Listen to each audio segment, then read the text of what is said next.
Magandang hapon po sa lahat. Nagbabalik tayo para sa ikatlo at huling live streamed session ngayong araw.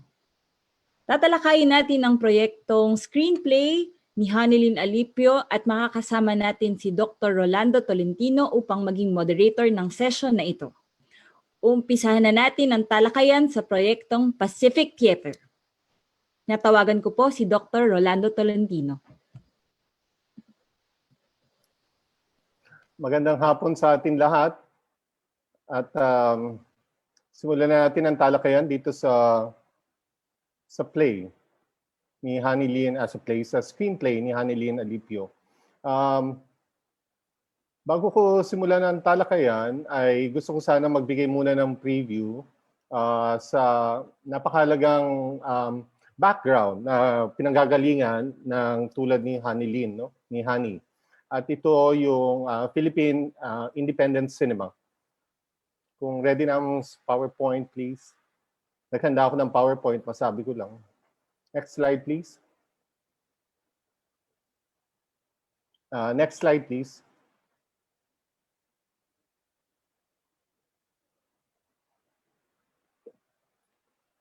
May particular context yung pinanggagalingan ng Philippine independent cinema, no? Una, ito ay galing, may particularity itong cinema na ito kasi digital technology ang ginamit. Ibig sabihin, all data, images are reduced to bits and bytes, no? That can easily be passed on from one platform to another. Kunyari, from a cell phone to a computer, etc. Hindi mo na kailangan ng mamahaling cameras to be able to do films, then yung mga pelikula from Regal, etc., na Crew of 1,000, etc. So ngayon, with the digital technology, means that even with a cell phone, you can do a film. And it has been done using an iPhone to do a full-length film. No? So what happened with the introduction of digital technology, not just in the Philippines, but in the entire world, na-democratize yung filmmaking. The media of film has been democratized in terms of younger filmmakers, non-studio players being allowed to do films. No? So na-democratize ito at nagkaroon nga ng rise of independent filmmaking, which means that it is independent in its relation to mainstream or dominant cinema or the studio system.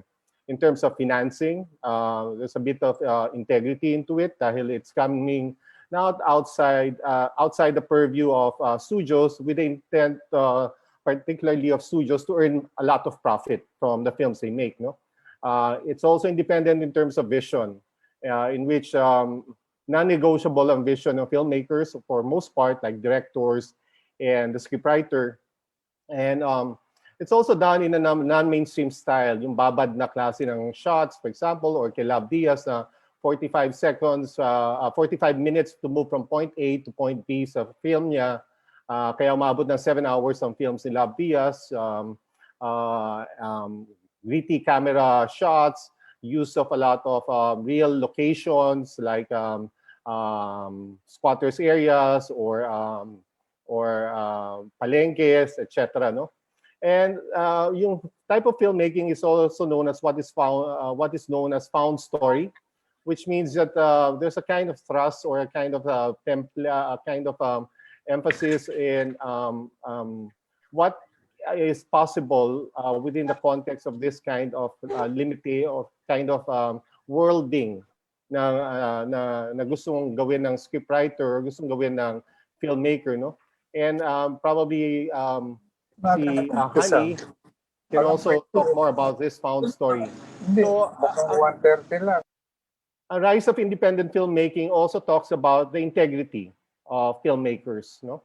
That it's able to position itself quite uniquely and quite boldly apart from what is offered by dominant cinema. In our case, Star Cinema, Viva Films, GMA Films, etc., Regal Films for that matter. So sa Philippine experience, noong 2005, through the film that has been mentioned earlier, ang pagdadalaga ni Maximo Oliveros, is said to be the opening film of this third golden age of Philippine cinema. Uniquely propelled dahil hindi gawa ito ng ilan lang o tours, katulad ni Lino Broca or Ishmael Bernal or Mike De Leon then in the 1980s when it was heralded as the second golden age, no? Dito, mas maraming mas maraming directors or filmmakers na nakapag-contribute sa wellspring of Philippine cinema via the digital platform or via the independent cinema platform, no? What also happened in this era is the rise of regional cinemas. Aside from literature, may resonance na ngayon, malinaw na mayroong regional thingy ay ang Philippine cinema. We can't talk much about visual arts or architecture for that matter, bilang may regional architecture, etc. Pero when it comes to literature and cinema, ay malinaw na meron siyang translation in various parts of the region, various parts of the country, which also means regional cinema is, or national cinema or national literature is being defined by the regions also. It's also being problematized by the region. So may have a kind of dialectical relationship between the region and the nation. But sadly, up to now, after 2029, so after 15 years of independent filmmaking, what primarily comes out of indie cinema, as we have known it, are those coming out of yung film grant bodies and festivals, such as the Cinemalaya, the Cinema One, Q Cinema, etc. Mga nakalock in, bibigyan ka ng grant, at the same time, produce a film in 3 months, in time for the festival schedule of that particular grant-giving body, no? So, kahit na nakapag-produce siya ng a lot of quantity of films, even larger than the output of the studios, ang blind spot niya ay walang box office draw. After 15 years of in Philippine independent cinema, ay nothing to speak of in terms, mabibilang mo lang sa 10 daliri sa dalawang kamay, ang mga iilang indie films na nag-translate well in the box office. At ang una dito ay ang pagdadalaga ni Maximo Oliveros. So ibig sabihin, kahit na may output ka na around 500 films at this time, independent films, ay mga 10 lang ang kumita sa nakapag-SM, malls, or theaters, etc. At ito lang yung kumita. So wala siyang box office draw at no mass audience. At kahit na ganito, familiar naman tayo sa ganito sa Philippine literature kasi tayo din naman walang mass audience. The poetry books that we sell, the blah, blah, blah that we sell at best, kung bestseller ka, is around only 30,000 copies. No? Ang poetry books na print run sa most university presses are just around 500 copies. So ibig sabihin ay hindi siya ganung klaseng box office din. But who cares? But we're constitutive of partaking in what we call as a canon of Philippine cinema. So masungit din ang independent cinema at kasing sungit siya ng Philippine literature for that matter. Next slide, please. So si Hanilin is coming from that kind of trajectory so far of what has happened in Philippine independent cinema. She is from Zamboanga, mas na dati prior to 2005, ay mas hirap ang galing sa Mindanao to become participants of the mainstream filmmaking, pero ngayon ay pwede na. Nakakapasok na mga taga Mindanao dahil nga regional filmmaking is also defined sa independent cinema na to.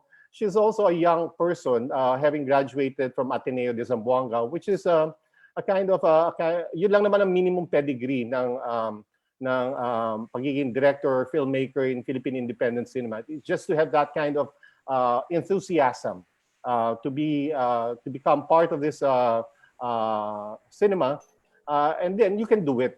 There's a kind of impetus for you to be able to do it. Kasi nga, mga nakagawa din naman ito ay young filmmakers, youthful filmmakers, na hindi man lang film ang mga degrees nila. So she's also a woman scriptwriter, which is a unique position. No? Sinasabi nila, after 100 years of world cinema, katulad sa Pilipinas, nung sinelebrate ito ng 1990s, ay nakapag-produce lang ang Philippine cinema ng 10 directors, women directors, which means one woman filmmaker every 10 years. But with 2005, medyo nabuksan yung, nagsimula na sila, initially puro mga lalaki din syempre nag-participate dito, pero na-democratize din siya in which we have a lot of scriptwriters, cinematographers, who are women, directors who are women, and Honey is part of that kind of conscript, no? She also she's a filmmaker, which means that a script kasi is the backbone of the film. You have a good script, then you are kind of more or less assured of a good film. You have a bad script, kahit na si Love Diaz pa ang gumawa nitong pelikula nito, walang assurance na aangat yung pelikula mo kasi nga pangit yung backbone ng titindigan ng film mo. At ang style ni Honey Lin is a kind also that is unique in this endeavor, no? Whereas yung iba talaga nagsusulat lang, siya ay collaborative writing, which means that she takes in a lot of input from her filmmaker partners of the films that she is to undertake. So may partnership with the director, may partnership with the line producer, etc. So in other words, hindi siya nakataga sa bato yung script, but it will morph into something during the various phases of pre-production, production, and post-production. So, and here are some examples of that kind of processes. No? Next slide. So, Dukit is about this real-life sculptor from Pampanga na talagang fantastic ang sculptures niya ng mga santos would go into the endeavor of life-size or even larger-than-life kinds of religious statues. No? So, folk artist ito, self-taught na coming from a family of this kind of practices. No? So gumawa si Armando Lau, which is also one of the mentors of Honey in terms of the found script na klase ng screenplay. Si Armando Lau ventured into his first film with the film Dukit. And it follows that kind of para siyang documentary style of filmmaking, may homage dito sa sculptor na to. At yung yung problems niya, pero na-highlight din yung art nito. So it's a difficult kind of practice. Kailangan nakababad din si Honey para makagawa nga ng script tungkol dito sa unique sculptor na to from Pampanga. So that's in 2013. Next. So Taklub is about a mother na played by Nora Honor in 2016, no? Na kung saan ay nawalan siya ng anak. Wala yung anak niya sa Yolanda Super Typhoon sa Tacloban. So it was actually shot dun sa Tacloban, still wearing the vestiges of that kind of super typhoon. So yung mga ships na force sa land, nandun pa rin.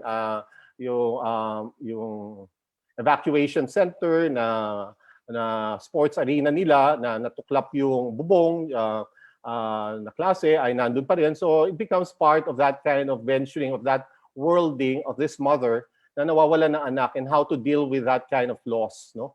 So it's done by Brillante Mendoza, who is also known for a kind of filmmaking that ends up, yung final script lang, madidevelop lang sa post-production. Ibig sabihin, pag ini-edit na yung mga footage, pwede pang magbago.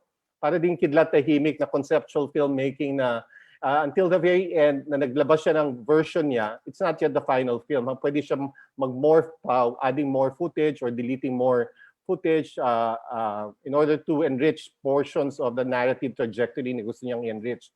Of course, as we now know, may nangyanap din sa filmmakers natin in the Duterte era, which means a lot of the filmmakers were also conscripted into doing projects for Duterte, and Brillante Mendoza is one such controversial figure. So we can also ask Honey kung ano yung tindig niya dito, especially in this time of that figure governing our daily life in this lockdown, for example. No? Next slide. And then, syempre, hindi ka naman pwede mag-specialize lang sa particular film. You need to, particular genre, you need to also expand. So, gumawa din siya ng best party ever. It's a gay film starring JC De Vera in 2016. No? Ang collaborator naman niya dito, this is the first collaboration, may two of collaboration, is with director Yambao. Next.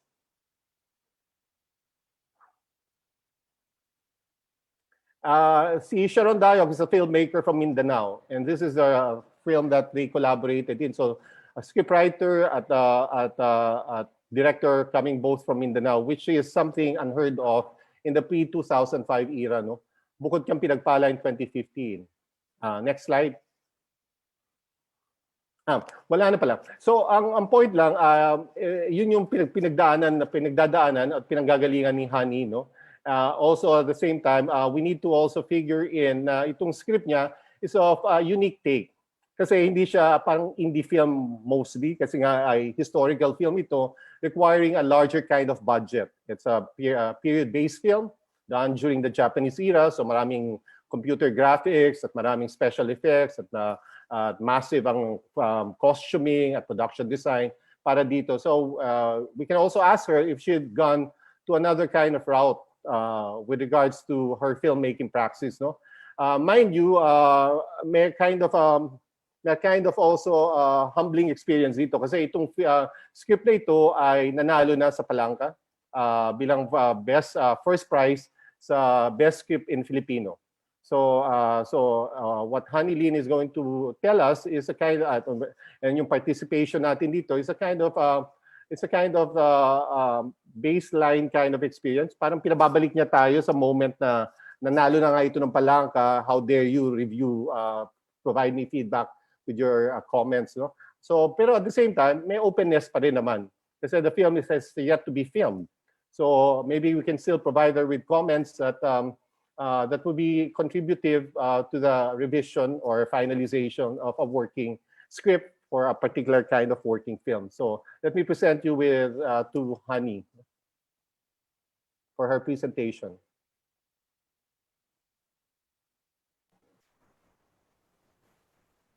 Hello, magandang hapon po sa ating lahat. Ayun nga po, nanggaling nga po ako sa Zamboanga. Yun po yung aking hometown kung saan ang Filipino language ay napakahirap na i-practice. Kahit nga po yung grammar, kahit hanggang ngayon, no, na matatanda na kami ng mga magkakaklase dati, na kapag nag-chat, talagang hirap din sila na kapag minsan nakakalimutan ko na gumamit ng sarili namin na language dahil ang Filipino doon ay gaano siya kahirap ganito. Maklakat na kami. Ibig sabihin nun, aalis na kami. So, imbis na alis, maglalakad. So, kung paano ako natuto magsulat ng Filipino kasi siya ang gagamitin kong pang-vocabulary naman sa pagsusulat ay aside sa school ay talagang sarili, self-taught. So, nung college ako, parang ako lang yung gumagamit ng Filipiniana section. So, salamat din sa mga Pilipinong manunulat na naka Filipino language ang gamit dahil naging kasangkapan ko siya para sa pag-aaral. Ngayon, pwede po sa presentation po, PowerPoint. Ayun, Pacific Theater. Bago po kami nagsimula nitong magsulat ng Pacific Theater, si Paul Soriano, may gusto siya kasing i-commission na script sa akin. So, nag-iisip kami kung ano ba ang babagay para sa kanya. Kasi, sabi na yun, parang hindi sa iyo bagay yung mga material na gagawin tungkol sa drugs, tungkol sa ganito, ganyan. Kasi, galing siya sa, may kaya na pamilya. So, pinakwento namin siya, ano ba ang background niya. So, yun nga, ang tatay niya, ang lolo niya ay si Nestor de Villa. So galing talaga siya sa showbiz at naikwento nga niya na nung bata daw siya pag tinatanong siya kung sino yung mga favorite artist mo, yun sina Fernando Po Jr., ganyan. So yung mga kaklase niya rin hindi rin makarelate sa kanya kasi Filipino actors yung kanyang mga kilala. Tapos behind din siya sa camera kasi sabi ko, ba't hindi ka na lang nag-artista? Meron ka namang may hitsura. Sabi niya, hindi kasi nasanay daw siya na pagdadala siya ng lolo niya, sinasabihan siya na, hanggang dyan ka lang sa linya na yan, hindi ka pwedeng lumagpas. So behind the camera siya. So parang Cinema Paradiso na yung pelikulang Cinema Paradiso na kwento ng mga characters sa sinihan na gumagalaw ang kanilang buhay at apektado sila ng nangyayari sa bansa at sinihan ang napiling maging milieu.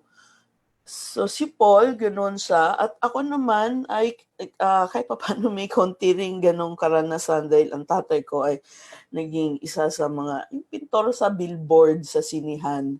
Na kapag natatapos na yung klase ko sa kinder, binababa ko ng nanay ko, ng teacher ko sa sinihan dahil yung nanay ko nung panahon na yun ay OFW. So maghapon yun, sa sinihan ako. Tutulong sa pinta-pinta, ganyan, labas-pasok.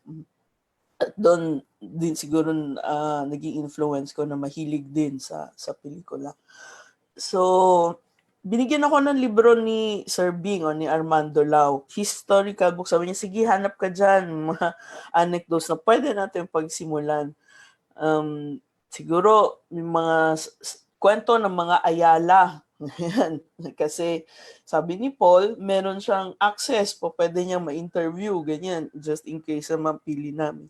Pero sa lahat ng nabasa ko, may isang paragraph na talagang nag-strike sa akin. So, kwento ng live theater na dahil pinagbawal lahat ang sine o ang mga pelikula dati noon dahil meron siyang influence, Hollywood influence, at ang mga Hapon ay pinagbawal. Kinumpis ka lahat ng mga film equipment, patay lahat ang sinihan hanggang Visayas, no, Luzon, Visayas. Di lang ako sigurado kung pati sa Mindanao may sinihan na noon. Pero parang golden age na rin siya ng cinema noong time na yun kasi may mga mahigit 10 na sinihan sa Maynila pa lang nung panahon na yun. So yun nga po, na naisara ang sinihan, ang mga movie actors and directors, production staff ay walang trabaho. Pero nung talagang sigurado na sumuko na ang Pilipinas, itong mga taga-teatro, nagsimula sila na magpalabas, no? Pakonti-konti. Ang mga Hapon naman pumayag dahil kahit papaano kailangan nilang ibalik yung sense of normalcy. Pero wala nang sine. So ngayon, ang mga sinihan, ginawa na ngayong for theater plays. At doon na ang Bodabil. So para siyang Itbulaga ngayon na yung iba-iba ang entertainment. May opera, Tagalog opera, may comedy, may love story. So, yun po din yung ginamit ko naman ngayon sa Pacific Theater. Okay, pwede po next slide. Next slide po. Yan.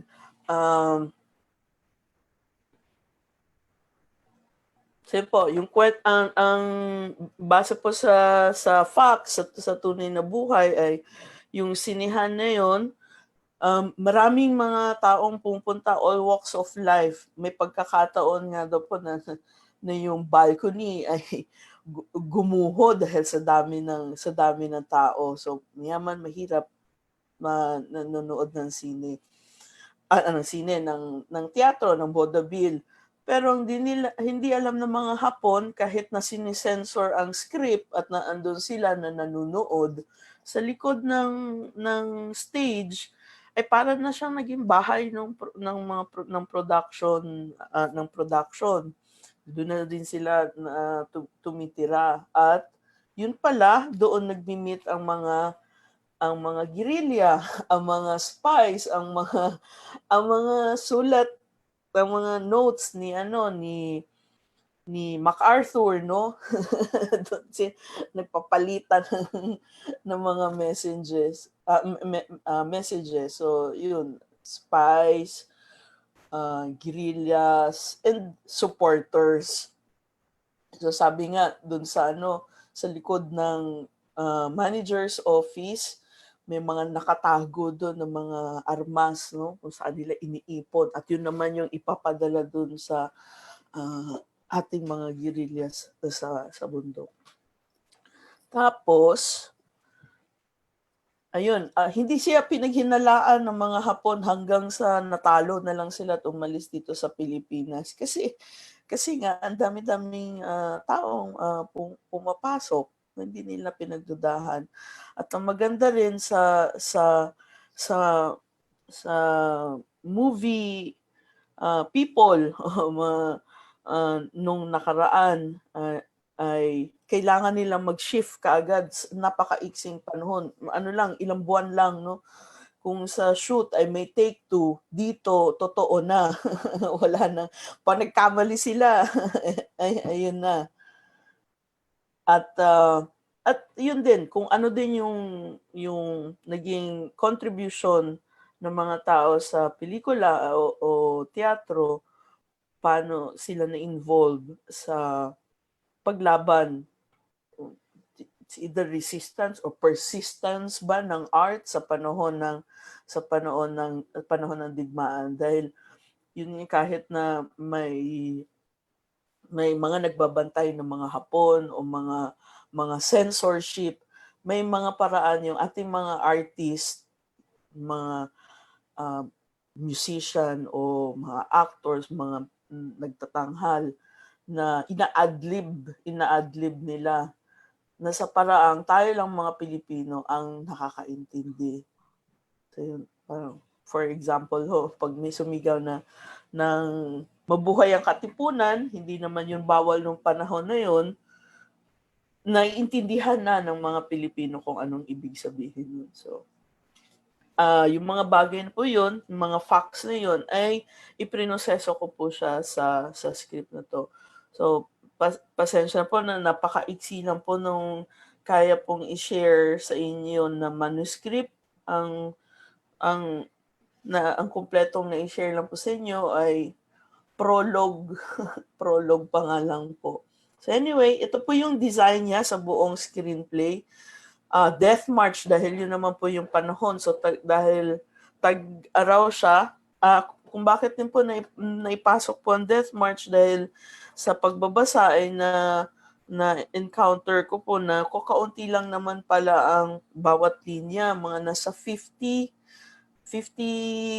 Filipino or American soldiers, 2 Hapon, dahil hindi naman sila sabay-sabay po. No? Meron lang bayan na kung saan nagko-converge sila. Sabi ko, so ibig sabihin, kahit na libo-libo, posible siya. Kahit sabihin natin 100 ito na 2 linya, gano'n. Maaari siyang i-shoot. So yun din po din pala kasi ang difference din sa ibang pagsusulat. Ang script po kasi ay kailangang ma-shoot po, kailangang makuha siya ng camera. Ito po, yun nga, Act 1, dahil summer yun, so ang naisip ko po na ipakita sa teatro, ang kanilang pagtatanghal doon ay sinakulo. Tapos ang pinili ko rin po ng mga characters ay yung mga kumbaga behind the scenes. So setman, chorus girl, lightman, or pianist, instead po dun sa matinee actor or director or writer.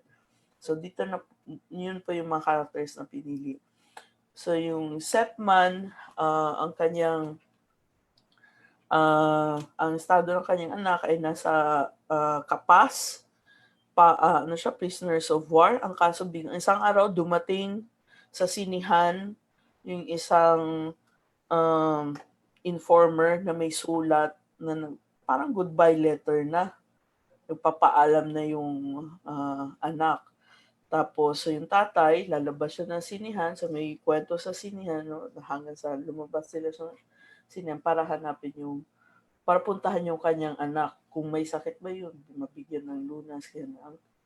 hanggang sa pagdating doon, buhay pa pala. So pinilit nilang i-escape na mag-ama dahil mag-ama, kumbaga dalawa ang anak niya dito.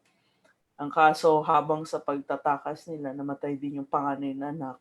Tapos dahil tumulong sa kanila yung hook, no, nag-decide sa dulo na yung anak na nabubuhay pa ay sumali na rin sumali na sa bagong girilya ang Hook Balahap. So babalik siya sa sinihan, wala na siyang assistant. So sunod na naman po na kwento naman siya ng chorus girl na parang mirror siya ng comfort women. Kaso mas dahil higher up yung nagkagusto sa kanya, medyo karinyo brutal yung pamamaraan nitong Japanese officer na kung paano siya ligawan at makuha. Nire-remind tayo na 1 minute na lang yung doon sa presentation mo. Kung pwedeng pabilisan na lang yung pagkwento ng script. Yeah, opo. So, ayun po, habang tumatakbo yung kwento, may nagaganap din po sa mas malaking mundo ng Pilipinas. So, kung Act 1, yung dumating, nag-establish ng Imperial Army, si General Homa. Sa Act 2, si Laurel, naging presidente. At naka-embed din po siya doon sa script at kung paano naapektuhan yung mga tao. Next slide po. Sa Act 3, kumbaga yung pinamagulang ng bansa namatay. So habang nagko-comedy act, doon nila nabalitaan na namatay na si Quezon. Dito medyo na-booking na sila. Meron ng mga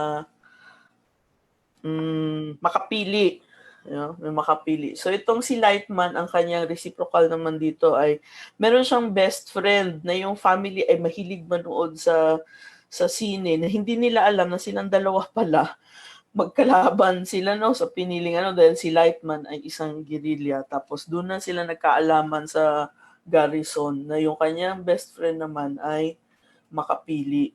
So kailangan mag-decide ngayon ni best friend kung magkaibigan ba talaga sila. So yung kantang Pipit na naririnig pa sa ibang script, dito ginawa nilang sipol. Okay. Sorry. So pinaka-last is, of course, dumating na si MacArthur. Ang pinaka-epilogue niya ay nagkaroon ng pelikula, balik ulit ang buhay ng pelikula, pero hindi Pilipino ang bida, kundi Amerikano.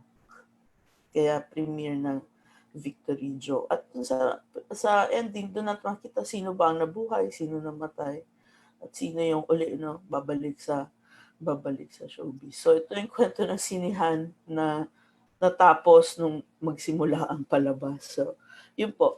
Salamat.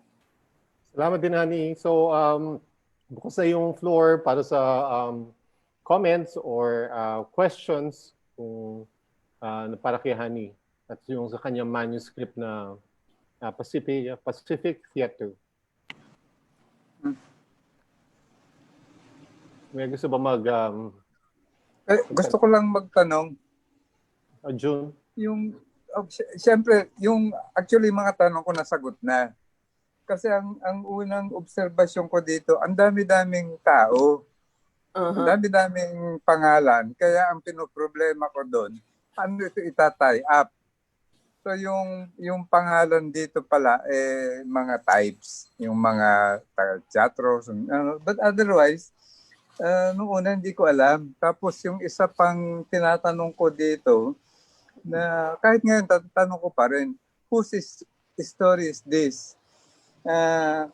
Sino yung sino yung susundan ko dito? Kung si Kaloy ba, kung si Lito, o yung anak na namatay. Kasi nung ikinuwento mo ngayon, naging epic na siya eh. So kung epic na siya, sa dulo, meron ka sa una, meron kang Rizal, meron kang Cristo, So tapos yung design mo, journey eh. Yung mula sinihan hanggang bundok, yung ganun journey. Tapos political journey rin yun. Tapos yung sa pamilya, kung saga ito, yung ganun. So sa dulo, aling istorya ba yung tatandaan ko? Yun lang. Pero kasi ang limitasyon ko, dito ko lang kasi kinuha. Yung iba, naintindihan ko na lang nung pinapaliwanag mo na. Saka lastly, itong kung ito, pinaliwanag mo na rin na hindi nyo naintindihan yung Pilipino. Yung sa entrance ng theater na may yung sa bawat gilid may hawak na rondalya. Yung rondalya, ensam yun eh. Hindi mo mahahawakan yun. Sa palagay ko, pwede nyo lang hawakan bandurya.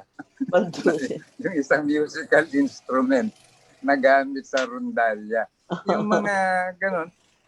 But otherwise, nai-impress ako yung mahirap makakita yung pelikula na ganito kalaki yung scope eh. Yung napaka-cinematic.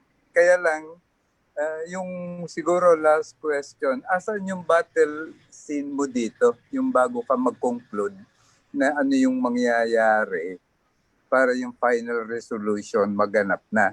Si Lito ba yon? O yung... Sagutin ko na po. Hindi ko alam. Kailangan lang mag-comment na yung mga, again, nung inuulit-ulit ko to, hinahanap ko yung mga tinatanong ko, sang-ayon lang dito sa binasa ko. Apo. So siguro, Honey, ang kailangan lang medyo malinawan, kaninong kwento itong Pacific Theater? Sino ang susundan na kwento? Ensemble ito or meron kang lead star or actor dito? Lead character ba? Wala pong lead, sir. Ensemble siya kasi dahil malaki po ang material ng digmaan and World War II for that matter.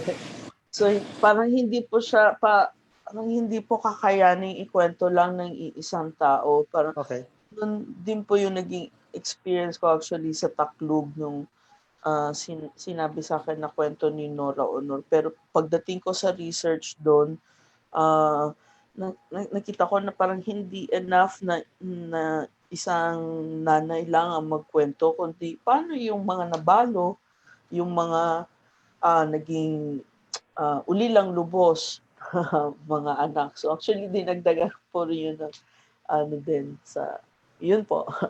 Tinitingnan ko po kung kaya ba siya ikwento ng isang tao lang o baka kailangan marami. Yun po.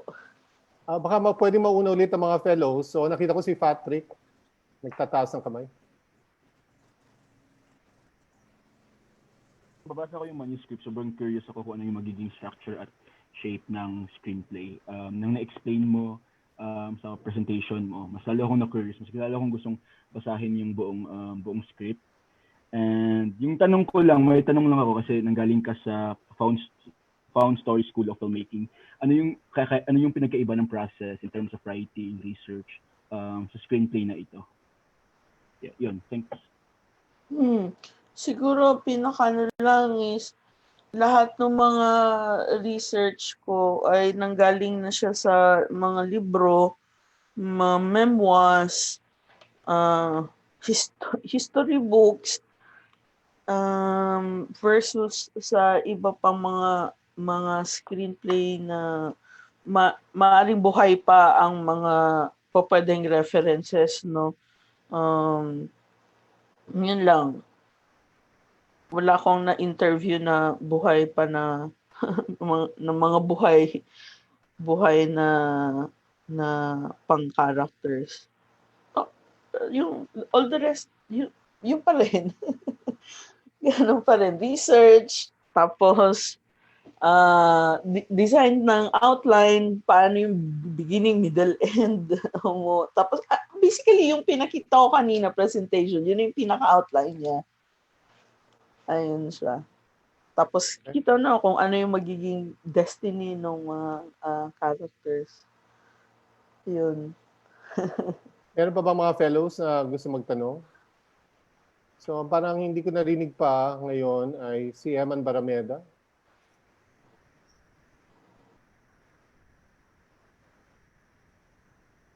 Good Eman? afternoon po. Yes.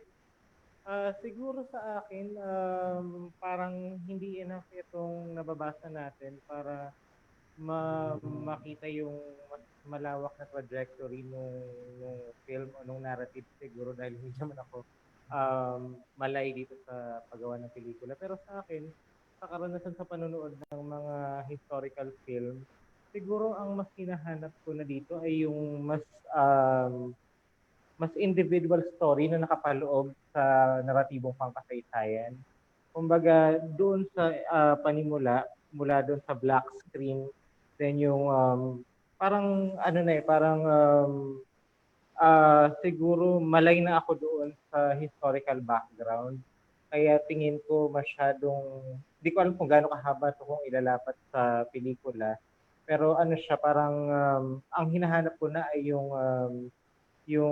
mismong identity no kung sino mang karakter yung pagmumulan ng kwento. Kumbaga, mas hinahanap ko na yung naratibo ng tao na nakalapat doon sa naratibong pangkasaysayan. Okay. Yun po ito yung hinahanap ko dito sa pelikula. Okay, salamat Eman. Si Eman Dumlao naman kaya?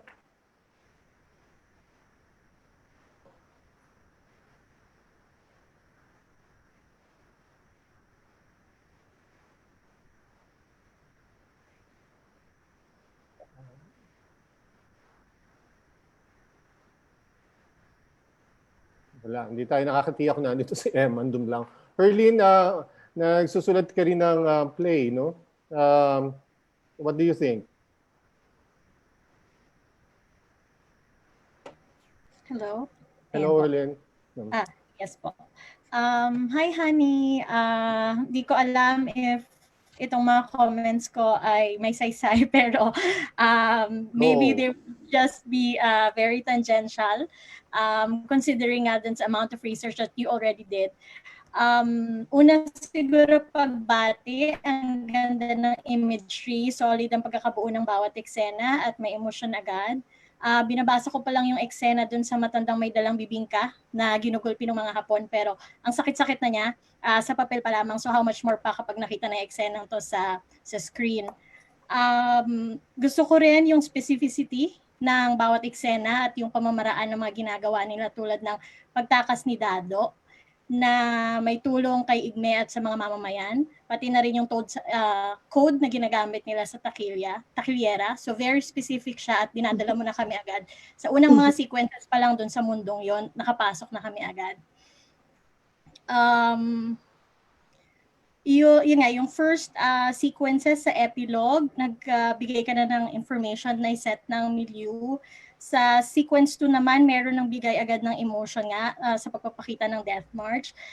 Siguro yung sa akin lang siguro pagpasok ng Act 1 is when it comes to beat lang siguro. Pero para sa akin lang siguro ito, na personal na siguro taste ko is, yun nga, baka maaring may beat bago pumunta doon sa eksena sa teatro. Kasi parang feeling ko ang bigat din ng eksena sa teatro at kung ano yung pinapanood nila, na nagmi-mirror din dun sa kung ano yung nakita na natin dun sa Death March. So mabigat ang eksena sa Death March. So ako bilang parang manonood ay gusto kong huminga for a bit at ibaba ang emosyon muna bago tumaas siya uli. Pero kitang-kita naman na very aware ang writer doon sa ganong klaseng attempt na pababain yung emosyon para meron siya agad na itataas uli later on.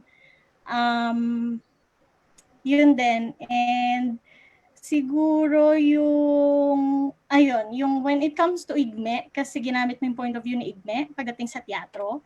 So in relation siguro dun sa past na comment ko is baka maaaring dun sa beat na yon ay makilala ko pa ng kaunti si Igme, kung sino siya. Kasi parang meron kang in-emphasize na 4 na characters, right?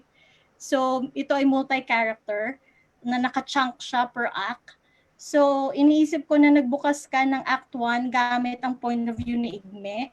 So, iniisip ko lang na okay yung pagkakalatag na yon kasi nakikita lahat ng characters at yung teatro.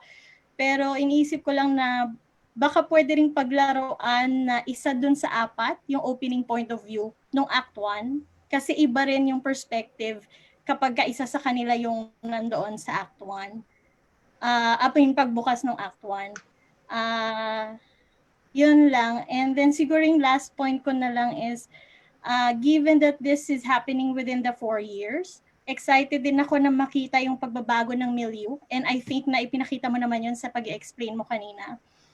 Yung sa akin lang siguro yung depiction of the Japanese as the enemy. Kasi doon sa prologue ay nakita na natin yung Japanese na pinapahirapan yung mga Pinoy sa Death March. So as the story progresses within those 4 years, parang inisip ko na paano rin nagbabago yung depiction at yung personification ng enemy na yon sa different acts na yon, na parang meron bang aspeto na maaari silang ma-humanize din na para in the end, parang inisip ko lang sila in the end, pagka nanalo yung US over the Japanese, then we see na the battle is actually between the colonizers. Diba? Nasabi mo nga na when the colonizers win, you know, sila yung nananalo, hindi tayo. So pag nanalo sila at meron ding depiction ng Japanese, nakita natin na the discourse is actually like between them and tayo naiipit lang doon sa gitna.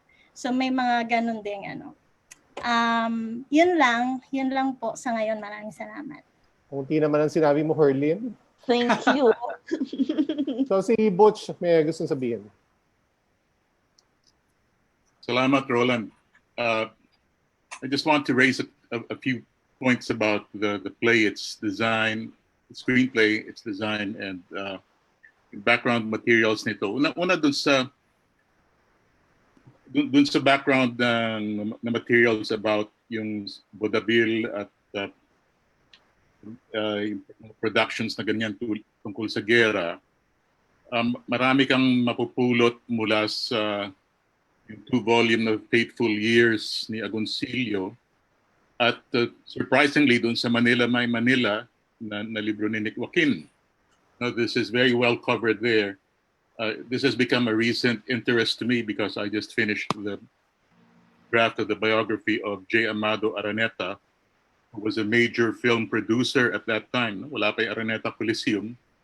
Pag-aari niya yung Philippine films. Kasi na Rogelio de la Rosa and so on. In fact, there's a very interesting episode doon na 6 na kotse sila, dala-dala niya yung mga artista niya at mga costume nila. Magtago sila sa Bulacan. Pinambayad nila sa mga tao yung mga costume nila para sa kanilang pagkain.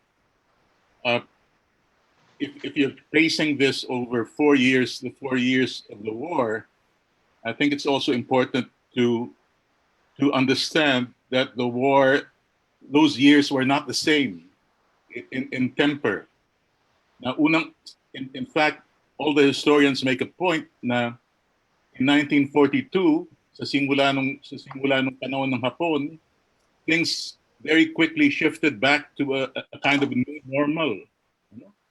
Na parang walang gera dito sa Maynila. And people were adjusting to the new regime. It was after 1943, after a disastrous typhoon, nagkaroon ng famine, and things got really, really worse. In other words, merong may sariling plotline yung panahon ng Hapon, hindi pantay-pantay na ilang taon ng kadiliman yan. So maganda yung point na over those years, magkakaroon ng progression mismo doon sa nangyayari doon sa teatrong ginagamit mo bilang backdrop. There will be an increasing sense of urgency as 1944 and 1945 approaches, especially, of course, yung panahon ng Battle of Manila noong 1945. Pinakamaigting na panahon ng digmaan dito. A couple more points is isa, kung ensemble ang approach mo rito, kwento ng 4 na tao, and especially given na ang laki-laki ng backdrop mo na in a sense nakakalula, I think that it's all the more important that you have a kind of a narrative thread running through these 4, and if possible, a kind of intimate story foregrounded against this backdrop. Para hindi lang siya nagiging para bang slideshow noong na ba nangyari ng panahon ng Hapon. Because you really want to tell stories of people and their connections to each other, not just to the place, ano? Bottom line yan, storya ng tao yan eh. In fact, maganda yung punto kanina nung ni Eman yata na alam na natin yung background niyan eh. I-assume mo na panahon ng Hapon, given na yan. Ano, tingnan mo yung halimbawa, hindi ko maalala kung ano yung pelikula ni Fellini, pero yung panahon ng yung panahon ng gera, isa sa mga givens na yan. A certain degree of familiarity is already presumed so that you can become more intimate with your story and not waste time going through the death march and so on. Doon ako nababagot sa simula lang nung ano eh. Sabi ko, ba't ang haba-haba ng mga pasakali nito? Inulit pa. Tapos pati yung pasyon doon, ang haba-haba rin. You are wasting time at the start of the story that you could devote to something quieter, more intimate, and ultimately more compelling than a historical tableau na maaasahan mo may idea na ang audience. Kahit pa sabihin natin paano yung mga batang Pilipino, di ba nila alam yung death march. There are ways of getting around that without having to go through the basics all over again. Look in a very large historical narrative. Try to go for moments of intimacy because that is what personalizes history. Okay, so that these people do not simply become mga representative characters. Yun lang. Salamat, Butch. Many of you might not know, but Butch is also a scriptwriter. He wrote a script for the Lino Brocka film, Miguelito, Ang Batang Ama, which a lot of critics have read as a kind of sequel sa Tinimbang Ka Ngunit Kulang ni Lino Brocka rin. Also, Luna would like to speak next.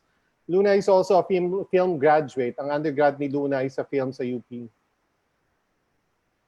Pero hindi ko na practice Hanilin, kaya baka oo. Bini-build up ko ng credentials mo, wag ka namang magunang. Anyway, Hani, congratulations sa nagawa mo. Nakita ko na talagang may epic sweep ang nasulat mo na material. Pero naitanong na to ng isang fellow kanina, hindi ko lang matandaan kung sino tungkol sa proseso mo ng found story. Mas gusto kong busisiin mo yon. Dahil binanggit mo rin, wala kang in-interview na live subject. Lahat ng research mo ay nasa libro. So how does that process work kung found story yan? Paano yung pagdikta ng found story doon? Okay. So, nagbubungkal ka ba ng isang incidental detail or nag-i-invent ka batay dun sa pangyayari? So yun ang gusto kong maitanong. Ang isa pa na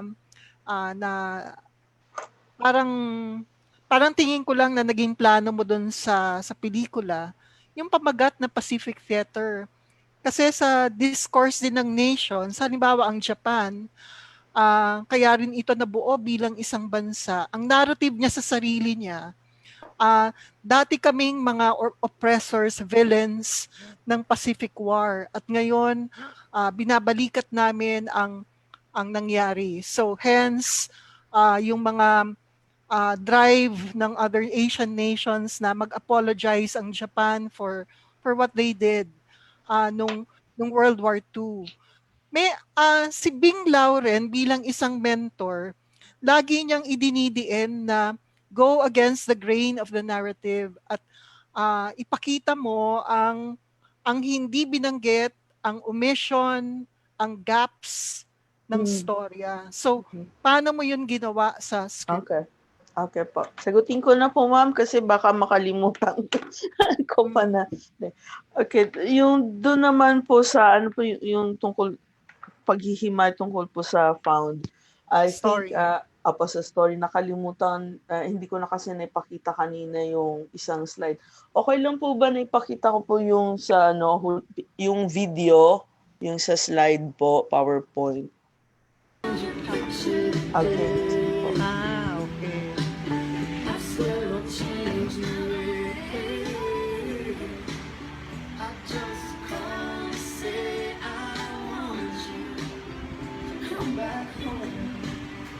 Oo, yun.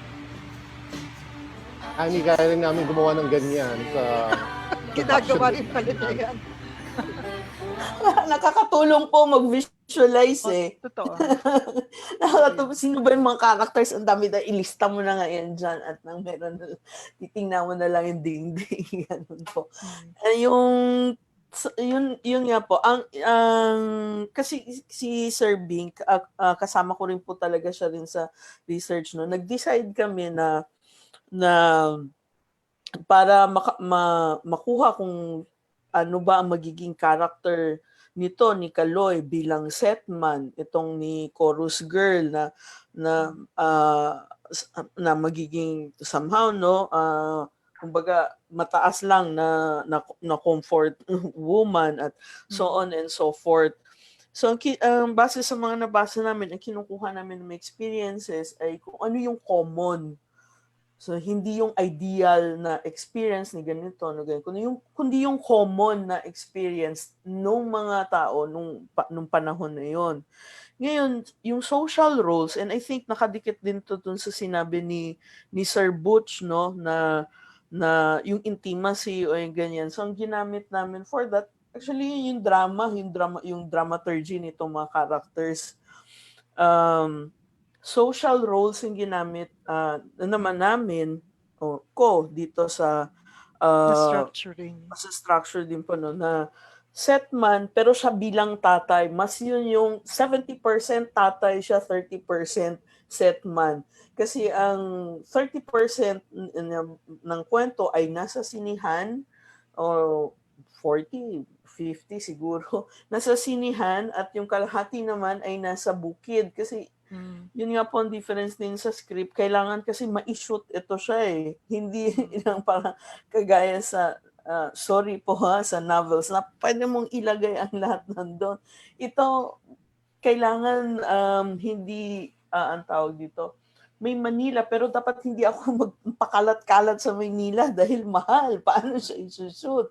So, kailangan mag-strategize. Kailangan niyang pumunta ng Kapas. Yung Kubo, yung PAW, ang tawag dito, yung concentration camp, nipa lang naman. So, pwede siya i-shoot. Yung ng Hukbalahap, ganun din naman, Bukid. And Garrison, pwede pa rin naman siya. No? May mga old houses naman kasi ginawang garrison. So, yung gera naman,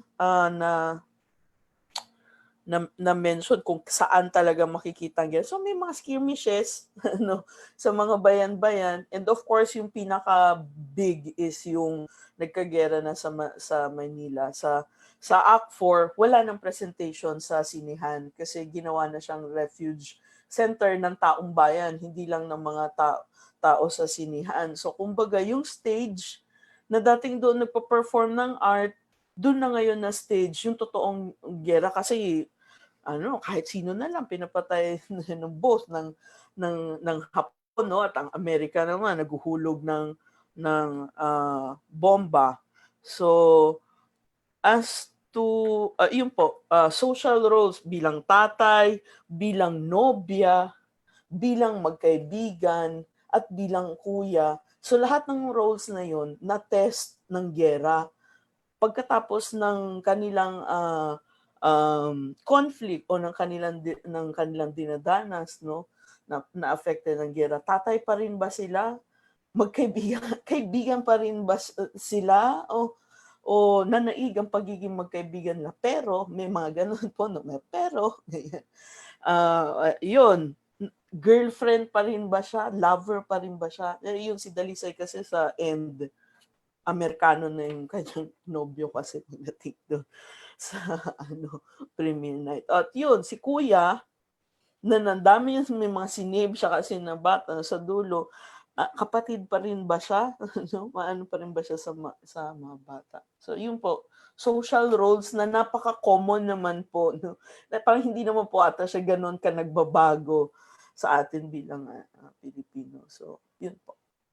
Pero honey, ang binabanggit ni Luna is a kind of research din na hindi beyond books, beyond yung compendium of characteristics. Kasi for one thing, may buhay pa naman ng comfort women. Dalawa sa mga nag-out ng sarili nila, two of them are still alive. So it might be, kahit na it's been 75 years since the war, buhay pa rin sila. So it might be good also to dwell on kind of specific stories ba para hindi backbone second-hand references halimbawa lang.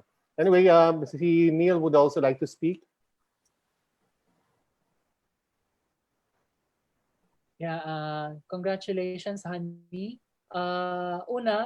Gusto kong sabihin na yung kwento mo ng journey mo into writing is very interesting. At actually, iniisip ko pag natapos mo itong proyektong ito na tungkol sa gera ng tungkol sa panahon ng Hapon, siguro maaari ka rin magsulat ng isang screenplay tungkol sa sarili mong buhay eh. Kasi ang ganda ng daanan mong mga karanasan.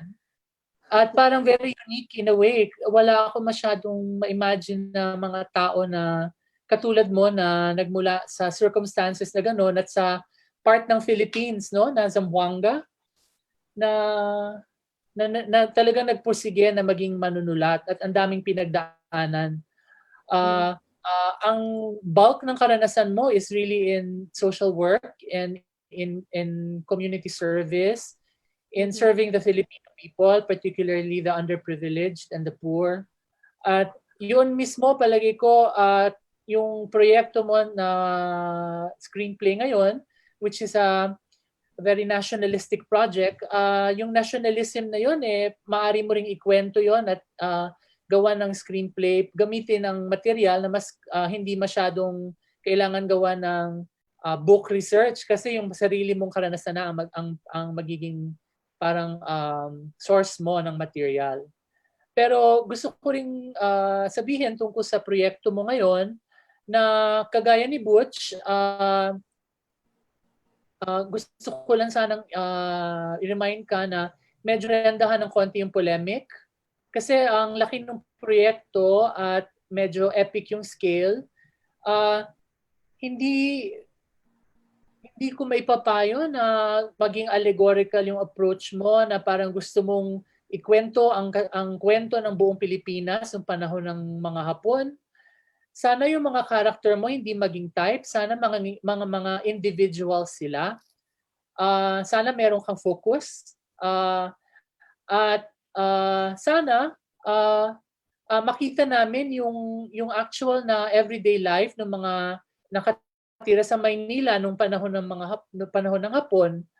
Ako kasi lumaki sa Avenida Rizal at itong area na to noong 1970s, of course 20 years, 30 years na nakalipas na yung gera, mararamdaman mo pa pag naglalakad ka sa Avenida na meron siyang kasaysayan talaga. Nandun yung Opera House, nandun yung mga teatro at yung Avenida kompleto siya, may mga simbahan, may mga punerarya. Doon kami nakatira medyo sa Blumentritt side na, no? Pero yung buong linya ng Avenida na magiging Rizal Avenue actually is very historical. At matagal ko nang iniisip, maganda sigurong gumawa ng pelikula tungkol sa panahon ng Hapon at makikita mo yung Avenida talaga. Makikita mo yung environment, yung neighborhood na yon. Na alam ko may limitasyon pagkat yung budget maliit. Hindi ko alam paano masosolve yun kasi yun ang kulang natin na I think na sa ating mga pelikula na period films, no? Yung makikita mo yung actual na mundo nung panahon na yon na hindi maliliit na shots lang sa isang bahay, nag-uusap lang sa lamesa, mga ganyan, no? Para maka-save ng pera, no? Ng budget. I suggest that you read Hilda Cordero Fernando's Wilderness of Sweets. Pagkat ito ay kwento ng panahon ng Hapon, matatapos ito sa liberation of Manila na napaka-horrific, no?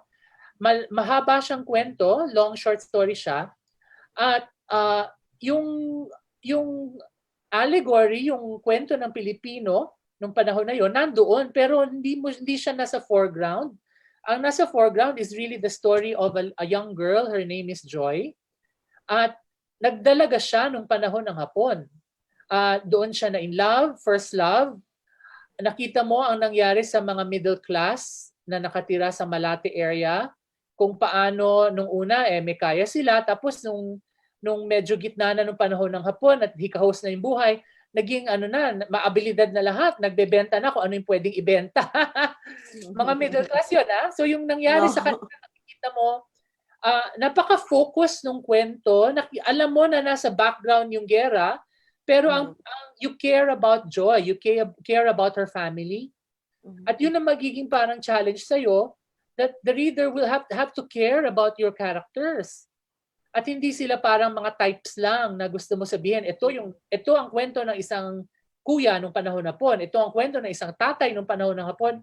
Hindi dapat ganun eh. Dapat kwento to ni yung pangalan niya, sino siya. At we will care about him or her. Wag mo na siguro ambisyonin na ikwento lahat. Kahit 2 tao lang. Kwento lang nila. At medyo focus na focus. The more particular you are, the more universal everything becomes eh. Yun ang medyo paradox ng art. Diba? The only path to the universal in art is the particular. And to go for the universal right away will amount to failure. Kasi hindi yun ang way ng art. No? Siguro yun ang way ng political speeches. No? Pero hindi naman yun ang gusto mong gawin. Gusto mong gumawa ng magandang pelikula. I would like to encourage you and to cheer you on. Hindi ko sinasabing tanggalin mo yung mga malalaking scenes. Palagay ko pwede silang ilagay pa rin yung death march. Pwedeng may ganyan. Pero pagkatas noon, aalis ka na doon. Kasi na-establish na siya eh. Di ba? Ito yung panahon na ito. At maaari ka na mag-focus sa specific character na lamang. Wala akong credentials sa film, kundi ako ay isang critic of film. At marami-rami rin na isulat.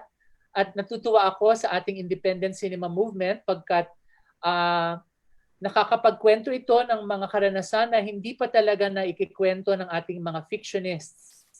At nakikita natin ng ibang corners ng Pilipinas na parang ang hirap i-approach through fiction. Yung mga kwentong nakita ko na, lalo na sa queer segment ng independent cinema, nakakatuwa at talagang lumalaki ang iyong vision ng Pilipinas, kung ano ba ang Pilipinas dahil sa ating mga filmmakers. So I cheer you on and congratulations at I'm looking forward to the completion of your project. Dahil 10 minutes na lang na nalalabi sa atin, I'd like to ask Johanna and probably the other script writer in the group na panelist, no, si Charleston Ong, who's co-written Tanabata's Wife and co-directed it, to also give their comments before we allow Honey to respond to the basket of comments and inputs. So si Johanna muna, then si Charleston. Hi, Honey. Congratulations. Gusto ko yung parang artifice of entertainment that became sort of the foreground of war. So my question lang is, personally, same with the rest, medyo na-overwhelmed ako because it was an ensemble cast. So my question lang to you, I wanted to probe you on your writing process because I saw sa video na you had one full wall na parang character anatomy mo. So how do you write it ba na, do you have a clear plot line from your prologue to your epilogue, and do you write those characters in to the different parts of the acts? And at the same time, how do you make them na parang they sort of become props to each other's storylines, but they're multi-dimensional as well? So I'm very curious lang kasi yes, I'm the type of writer who writes parang specifically parang one character at a time. So I admire you for your ambition and for your style as well na parang ang dami talagang characters in one go. So how do you do that? Okay, Charlton? Yeah. Siguro ang isang missing sa ating cinema ay yung war epics. No? Siguro that's one of the things we don't have or very few for obvious reasons na mahal siyang gawin. Naalala ko siguro when I was a boy, mayroong pelikulang sa Bangkay Kahakbang. Diba? Sila sa audition na maraming stars. No? And then later on, yung Oro Plata Mata, of course, which was produced by government. No? So, pero wala ring fight scene actually na malaki. I think yung binabagit ni Butch might be Roma or Two Women. No?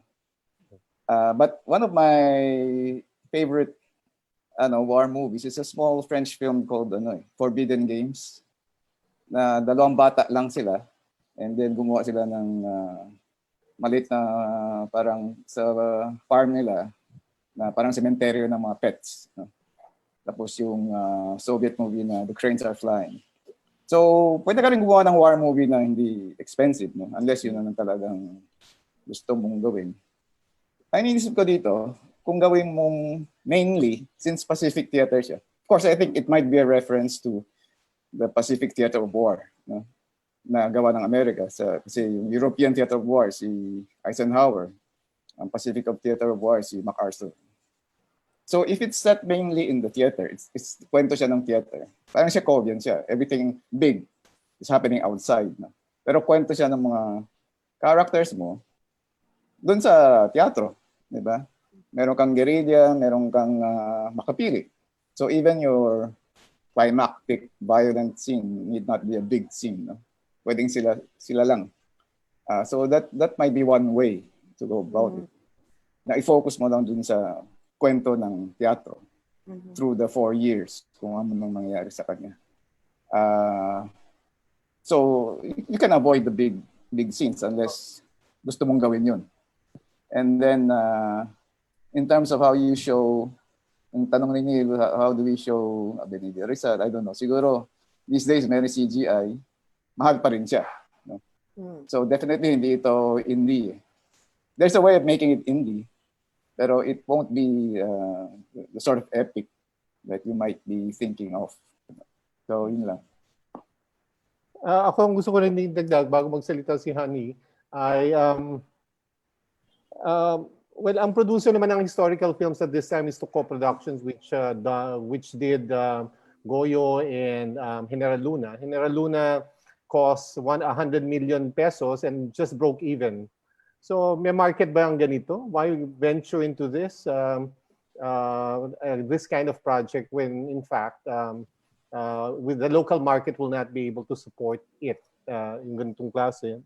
And second, katulad sa General Luna, malinaw doon ang statement Yung General Luna was lahat stereotypes, lahat archetypes ng mga iba't ibang characters or iba't ibang personalities. Kasi ang point of gusto niyang sabihin sa dulo ay ang nagsa-sell out naman talaga from one colonizer to the other at nagagawa yung transition sa na yun kasi may mga Filipinos that collaborate with the colonizers at B. So ganun di ba yung kwan mo dito? Ganun di ba ang gusto mong sabihin? Yung mas larger than a larger kind of political statement rather than yung a story of the particular leading to the universal human experience? At may peg ka ba for that in some kind of film na gagawin mo, which means that it does not talk about particular characters but a group of characters na magkakaroon nga ng kind of epiphany or a kind of moral dilemma after the war. So may pelikula na ba tayo na napanood ka na would be a useful reference for this kind of film too? So with those additional questions, maybe Honey would like to respond to a couple or just keep the other points in mind. Honey, the floor is yours. Okay, yung sagutin ko po muna ito kay Sir Roland. Movie peg. O nga ngayon ko lang naisip, parang meron ba? hindi lang po kasi siguro ako aware kung may nag-exist na po kasi pag nagsusulat po talaga ako ng script, wala talaga akong movie pegs Okay. po. Tapos, siguro yung ano lang po, gusto ko lang po yung kagaya po dun sa Trial of Nuremberg, na maraming characters, pero maayos yung pagkaka-entangle nila sa isa't isa. Dahil parang kapag tinanggal mo rin yung isang character na may mabigat din siyang information, parang baka mahirapan ng audience na maintindihan. Kasi yun din nga po pala sa sa pelikula, ang audience din kasi is part din sila ng storytelling process. Yun po, na kapag too much naman yung tinanggal din, no, baka hindi na magets. Pero yun po siguro, yung gusto ko yung maayos yung pagkaka-entangle ng maraming characters na kahit na kaya siya nandun, dahil meron siyang meron kasi siyang purpose, meron siyang magandang role para makatulong sa pagkukwento. Yung paano po yung sa production cost, siguro rin po makatulong din bilang sanay sa indie na maliit ang budget. So, isa rin po yung sa isinasalang-alang ko talaga sa pagsusulat na hindi naman masyado rin, na kahit na alam kong milyon ang magiging cost ng historical film. Pero paano naman, inisip ko na paano ba din ako makakatulong na mas mapamura. Yung sabi ni Sir Neil na maganda rin may pakita yung Manila, sa tingin ko po baka ang pinakakaya lang siguro na ipakita is yung facade ng sinihan o yung sa labas ng kalsada niyo, the very least po yun. Kasi yun nga po, iniiwasan po talaga na yung Maynila, kaya nagpupunta sa probinsya para posible siya na ma-shoot. Now, baka hindi rin po talaga kami sa Manila mag-shoot. Kaya ang ginagawa po ni Paul, napapascout siya ng dating sinihan na nasa probinsya na baka doon i-recreate dating sinihan na may ayusin na lang kailangan na Art Deco. Hindi ko po alam talaga, sir, paano to kikita rin po, no, sa ganitong mga historical films. Kaya din siguro si Paul, sinishelf niya rin itong project pa muna kasi nga alam nga po natin based din sa results na hindi talaga kumikita ng malaki ang mga kagaya ng ng Goyo o General Luna. Baliw lang ho talaga ang mga baliw lang talaga ang magpo-push ng ganito. Pero ginagawa pa rin. In the hopes po, no, na yun nga po, kahit siguro at least man lang mapaliit yung cost para hindi rin masyadong masakit sa producer kung na-produce. Wag naman 100 million din talaga para hindi na talaga mabawi na kahit na break even. Yun po. Remind tayo ng timer, honey, na medyo time's up na. So, nga po, wala, parang last na lang, nakatulong ba itong workshop sa iyo? Kasi sabi mo ay hindi ka pa nakapunta sa writer's workshop. So, nakatulong ba itong naganap sa iyo? Opo. Kasi, yung first time ko po ito na maka-attend. And may nakita na po ako na, aside sa mentor ko na si Sir B, may iba pa akong po pwedeng lapitan na writers na mayroon experience sa ganitong larangan. Kasi dahil nagpalit lang ako ng trabaho po, no? Nag-decide lang po ako nitong mga 33 na po ako nag-decide na ano ba, tutuloy ko ba itong sa community development? Although, junior position na sa management yung ko dati. Okay, ang kita kasi buwan-buwan. Pero baka maging hang-ups po. Ayun. Okay. Si Honey ang first scriptwriter ng mid-career workshop natin. In the past, we've had filmmakers who wrote their own scripts, no? So sina Oreo Solito, John Torres, Kevin De La Cruz, sino pa ba yung mga quite recent na. So filmmaker sila, pero director din sila. Pero si Honey yung first woman at the same time ay first script na workshops sa mid-career level. So with that, maraming salamat Honey. And I turn you over to Rona. Maraming salamat po Honeylyn and Sir Roland. Bago po matapos ang ating live stream ay inaanyayahan ko po ulit ang lahat ng kasama sa Zoom for picture taking po. Paki-on na lang po ang mga camera ulit.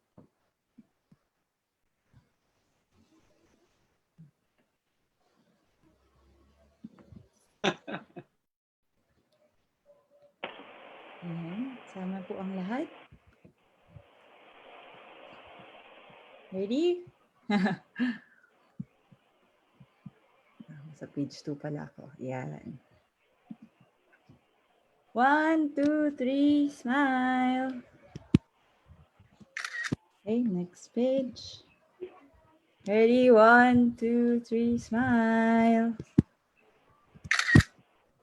Okay. Yan, pagbati po ulit sa lahat. At sa mga nakasama sa huling session sa araw na ito. At pagbati rin po sa ating 2 araw na natapos for the workshop. Para po sa mga nanonood sa ating live feed ay ipapakita lang po ang schedule para sa ikatlong araw ng 59.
Live stream ay i-remind ko lang po ulit ang ating viewers na pwede nyo pong i-like at i-follow ang ating social media pages. May workshop blog po tayo, 59th UP and www.panitikan.ph/blog. Ipa-flash din po yan sa ating screen. Meron po tayong Facebook pages, facebook.com/upicw, facebook.com/panitikan.ph, facebook.com/upnww at may Twitter din po tayo at upnww. Magandang hapon po at salamat po sa lahat.